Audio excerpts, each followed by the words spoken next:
So I'm going to share with you my personal vision of the journey for corporate IT. Oops, sorry.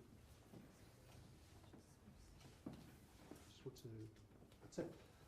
The world is absolutely riddled with technology and complexity. It's everywhere we look. We can't get away from IT. It's at work, it's at home, it's at play, especially at play. But ladies and gentlemen, we are the geeks and nerds who make IT. We quietly dig away in the bowels of information technology, safely protecting all our hidden mysteries from the outside world.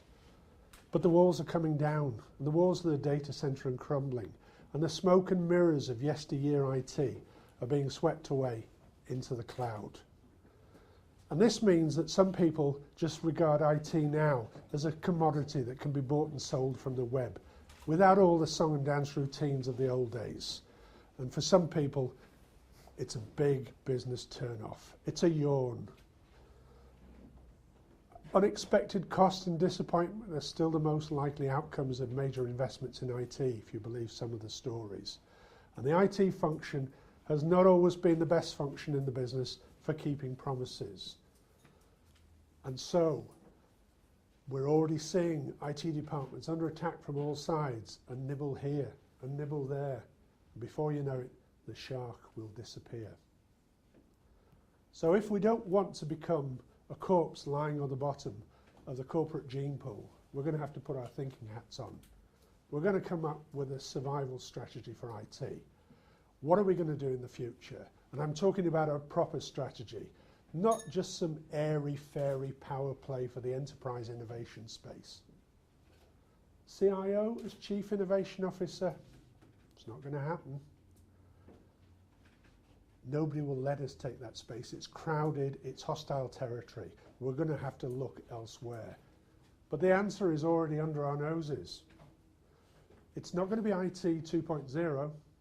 It's not even going to be IT 3.1. It's going to be something completely different. And it's going to be systems with a capital S. The world itself is a system of systems.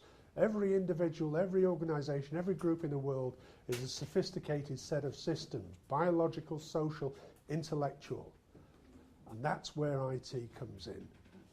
Because we can make sense of systems, moving beyond information technology and creating effective information systems, crafting combinations of people, process, organization, and technology, and looking at problems from new perspectives, coping better than the logical world of IT has done in the past with complexity, variety, and ambiguity.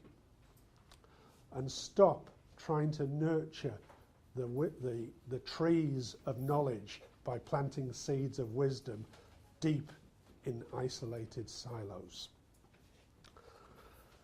I have to pause for breath. But IT can bring it all together. We can make the joined-up world connected. We bring together components, but we can't do it under the banner of IT. That's got too much baggage, and the boundaries are far too narrow.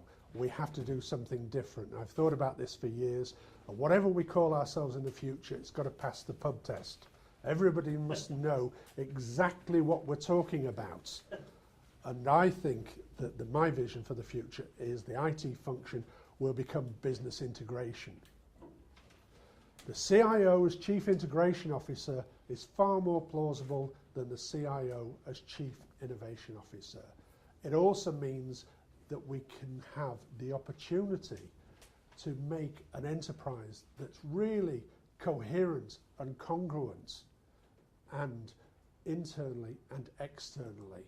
We can see what's going on, and we need to be proactive rather than the reactive IT function. The reward for this change will be we can really earn the trust of our stakeholders, internally and externally. And we can move forward from the shackles of IT. We are the people. It's not going to happen if we wait around waiting for people to give us permission. We can do this. We can take control of the future of IT as business integration, the creepy crawly IT caterpillar, can become the butterfly of business integration. The future is in our hands.